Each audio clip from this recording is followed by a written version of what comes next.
मेरा नाम राशिद ज़हीर है और आप देख रहे हैं मेरा न्यूज़ चैनल जिसका नाम है न्यूज़ 9 टीवी। आपको मालूम है कि अभी सहारनपुर और कानपुर में पत्थरबाजी हुई थी, जिसका आरोप लगाते हुए वहां पर नुपुर शर्मा को लेकर हुई थी। वहां की लोकल पुलिस ने उत्तर प्रदेश के कई शहरों के अंदर पथरावबाजी हुई, पुलिस वालों पर भी हमला हुआ। उस पर पुलिस ने कुछ लोगों को हिरासत में लिया। एक वीडियो था जो आपने देखा था, काफ़ी ट्रोल हो रहा था सहारनपुर पुलिस का। हिरासत में लिए हुए उन मुसलमान लड़कों पर पुलिस वाले डंडे मार रहे थे और वो बोल रहा था कि मेरा हाथ टूट गया। और वहाँ देवरिया के एक विधायक हैं भारतीय जनता पार्टी के शलभ मणि त्रिपाठी, ये पहले किसी ज़माने में पत्रकार हुआ करते थे, धीरे धीरे यूपी के जो हमारे मुख्यमंत्री हैं उनके मीडिया सलाहकार बने और विधायक बन गए। उन्होंने उसको ट्वीट किया रिटर्न गिफ्ट। वो लड़के पिट रहे थे, किस कानून की धारा में पिट रहे थे ये तो वो शायद नहीं बता पाएंगे जीवन में, क्योंकि उन्होंने अपना वो ट्वीट ही डिलीट कर दिया था, लेकिन कहा उसको पिटते हुए दिखाते हुए कि रिटर्न गिफ्ट। उन लड़कों को कोर्ट ने बरी कर दिया।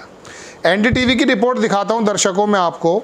सौरभ शुक्ला अच्छा काम करते हैं, उन्होंने एनडीटीवी में लिखा कि सहारनपुर हिंसा वो 23 दिन जो पूरी उम्र याद रहेंगे। पीड़ित मोहम्मद अली, ये जो आपकी स्क्रीन पर मैं फ़ोटो लगाए हुए हैं, ये वो लड़का है मोहम्मद अली जो अपना पैर दिखा रहा है और बोल रहा है कि वो 23 दिन जो जेल में गुजारे हैं वो पूरी ज़िंदगी याद रहेंगे।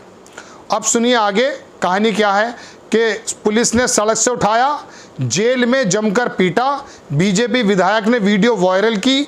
पुलिस ने झूठ बोला कि ये वीडियो सहारनपुर की है ही नहीं, वहाँ के एसएसपी का ऑडियो वायरल रहा है। उन्होंने कहा ये वीडियो सहारनपुर की नहीं है।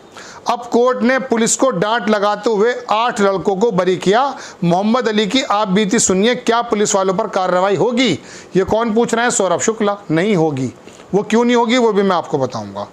नीचे है देखिए, वीडियो देख सकते हैं आप। वो सहारनपुर हिंसा, पुलिस ने पीट कर हाथ तोड़ा, फिर कोर्ट ने किया बरी। अब ये बरी हो जाते हैं।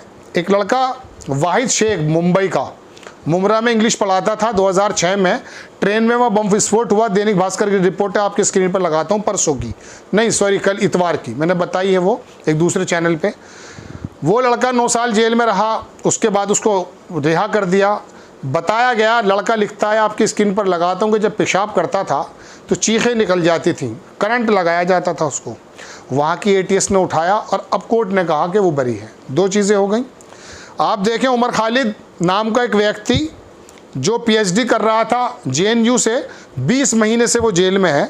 और उसके बारे में हमारे महात्मा गांधी के जो परपोते हैं उन्होंने भी लिखा और दुनिया के दूसरे बुद्धिजीवी भी लिखते हैं और कहते हैं कि ये जो उमर खालिद है इसको गलत जेल में डाल रखा है। 20 महीने से ज़्यादा हो गए हैं और ये गलत है। आप देखें स्क्रीन पर, मैं आपको बातें तो बताऊंगा, इससे रिलेटेड 3 चीज़ें कर दूंगा। मिल्लत टाइम्स ने इसको छापा कि नोम चोम्स्की राजमोहन गांधी ने उमर खालिद को जेल से रिहा करने की मांग की। आपकी स्क्रीन पर तस्वीर है जवाहरलाल नेहरू विश्वविद्यालय के पूर्व छात्र उमर खालिद। आप भी भूल गए होंगे असल में उमर खालिद कौन था। आज मैं एक बात कर रहा था एक साहब से, तो वो मेरे पत्रकार दोस्त थे, उनसे मैंने कहा तीस्ता सीतलवाड़ को बताइए जेल में डाल दिया। बोलते ये कौन है? पत्रकार थे वो। मैं गलत नहीं कह रहा उनको, उनकी जानकारी के मैं बताना ही चाहता हूँ कि इतने किस्से हो गए हैं कि मैं जुनैद का नाम लूँ आपसे, पहलू खान का नाम लूँ आपसे, सुबोध का नाम लूँ, कमलेश तिवारी, किसका नाम लूँ आपसे, तो आपकी गलती नहीं है। तो उमर खालिद जेएनयू में पढ़ता था और दिल्ली के अंदर जो नारेबाजी सीए का मामला था उस वाले मामले में उसको जेल में बंद किया हुआ है। अब एक तरफ तो उसको बताया गया कि इसने कुछ ऐसा काम किया है, वो भी सुन के देख लीजिए, क्योंकि शब्दों का खेल है। जाने माने बुद्धिजीवी नोम चोम्स्की और महात्मा गांधी के पोते राजमोहन गांधी ने उमर खालिद को कैद में रखे जाने पर सवाल उठाए और उसे तुरंत रिहा करने की अपील की।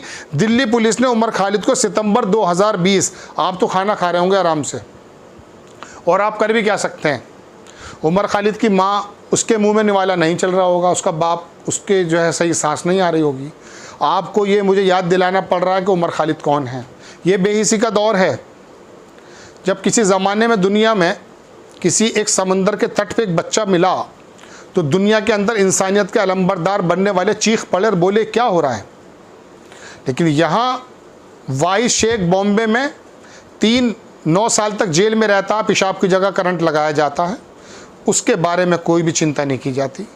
यहाँ बेदर्दी से मार दिया जाता है, यहाँ लाइव जला करके मार दिया जाता है, यहाँ पेड़ से बांध के तबरेज़ को मार दिया जाता है, यहाँ बेकसूरों को मार दिया जाता है। और हाँ, मैं साथ में ये भी गिनूंगा कि उसी वजह से और इसी तमाम ये घटनाक्रम में उदयपुर की भी विभत्स घटना होती है, जिससे इस्लाम को बदनाम करने की कोशिश की गई।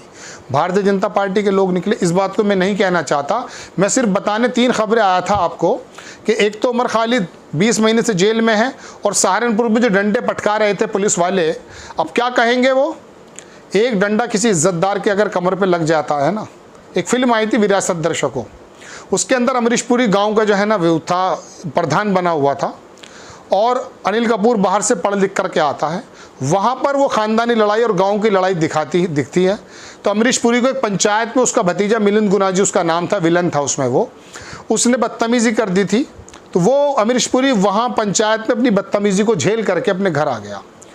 और जब वो झेल अपने बच्चों में खेल रहा था, पोतों वगैरह में, इसमें जो बच्चे थे, वहाँ पर उसको हार्ट अटैक होता, मर जाता। इज़्ज़तदार आदमी के लिए तो एक शब्द होता है जो मर जाता है। हालांकि इज़्ज़तें आज क्या बन गई हैं उसे छोड़ दीजिए, ये पुलिस वालों के डंडे और वो हाथ टूटा हुआ या पैर टूटा हुआ सहारनपुर के वो लड़के भूल जाएंगे जिन्होंने पुरखों ने पाकिस्तान बनते वक्त ये तय किया था कि इस सरज़मीन पर मरे हैं, ज़िंदा हुए हैं, पैदा हुए, इसी में मर जाएंगे। उनकी नस्लों के ऊपर डंडे मारेंगे आप और कहेंगे रिटर्न गिफ्ट, और फिर इतने बड़े विधायक हैं आप ट्विटर पे अपना डिलीट करके भाग जाते हैं। और अब उस पुलिस वालों से क्या कहा जाएगा, वहाँ के एसएसपी से क्या कहा जाएगा सहारनपुर से, जो कहते थे कि घटना वहाँ की नहीं है। पूरी दुनिया के अंदर मजाक बनाकर रख दिया, कानून के ऊपर से हाथ में लेकर शपथ उठाई है हमारे राजनेताओं ने, और हालात क्या कर दिए हैं, सिर्फ इसलिए कि एक मुसलमान उमर खालिद है। अभी जुबैर को लेकर के सीतापुर गए हैं, वहाँ पर उसने हेट मंगर्स बोल दिया था यति नरसिंहानंद को, और वहाँ पर एक साधु था जो गाड़ी के अंदर, मैं लगा दूंगा तस्वीर, लाउड स्पीकर लगा के मुसलमान की लड़कियों के साथ बलात्कार करने की बात कर रहा था। उसको और क्या बोला जाएगा। जुबैर नाम के एक लड़के से हवा शंट हो गई, जेल में डाल दिया उसको, यूएनए तक बोल रहा है आपके कान पर जू नहीं रेंगती। आप सोचते हैं इन बातों से कोई पता कुछ फ़र्क नहीं पड़ता, फ़र्क वाकई नहीं पड़ता। ये भी आपका सोचना किसी हद तक सही है सरकार। लेकिन मैं आपको फिर बता दूं कि जो मजलूम हैं, उसके जो परिजन हैं, उसके बीवी बच्चे, उसके माँ बाप, उनकी हाय खाली नहीं जाती। बड़े बड़े लोग आए हैं यहाँ पर, बड़े बड़े लोगों ने ज़मीनों पर राज करने की कोशिश की है, अजर अमर कोई नहीं रहा। तो ये सत्ता को चलाने वाले, इनकी कानून में बात पड़ेगी नहीं पड़ेगी मैं नहीं जानता, क्योंकि मैं आपको दर्शकों बता दूं कि बहुत सारे चैनल्स तो इन बातों को कहने की इजाज़त भी नहीं देते। और आप लोगों का इतना कॉपरेशन है कि इस तरह के चैनल्स अगर बने हुए हैं, अबिरसार शर्मा हो और वो पुण्य प्रसून वाजपेयी हो और बहुत सारे लोग हैं, मैं तो बहुत अदना सा पत्रकार हूँ, इन लोगों को आप स्प्रेड नहीं करते। ये नौकरी से निकाले गए आपकी वजह से, आपकी बात बोलने की वजह से। नो डाउट उन्होंने कुछ किया होगा पहले, आज स्टूडियो से निकाल दिया गया कि प्रधानमंत्री जी से सवाल कर दिया गया और आप लोगों का भी साथ नहीं मिलेगा। फिर आपकी आवाज़, हमारी आवाज़, आम कमज़ोर आदमी की आवाज़ उठाएगा कौन। हालांकि जर्नलिज्म को तो ख़त्म हो चुके ज़माना हो गया है, अब सुप्रीम कोर्ट की बारी है। अंधभक्त जो अनपढ़ लोग हैं वो सुप्रीम कोर्ट पे आवाज़ उठाने लगे हैं। कुछ दिन बाद ऐसा ना हो जाए कि आपकी आवाज़ उठाना सोशल मीडिया पे भी बंद हो जाए। लिहाजा अगर बात समझ में आती है तो इसको स्प्रेड भी कीजिए, लाइक भी कीजिए, लोगों से सब्सक्राइब भी कीजिए, ताकि इस आवाज़ को दबाया ना जा सके। 3 खबरें देना आया था आपको मैं, उमर खालिद की, सहारनपुर के लड़कों की, और ये चीज़ें, ये इकट्ठा बंच जो है कोई बनाने को तैयार नहीं होता। ये जहन में आई थी बात, आपके सामने रख दी। अच्छी लगे तो स्प्रेड कर देना, वरना डिलीट कर देना। अल्लाह हाफिज़।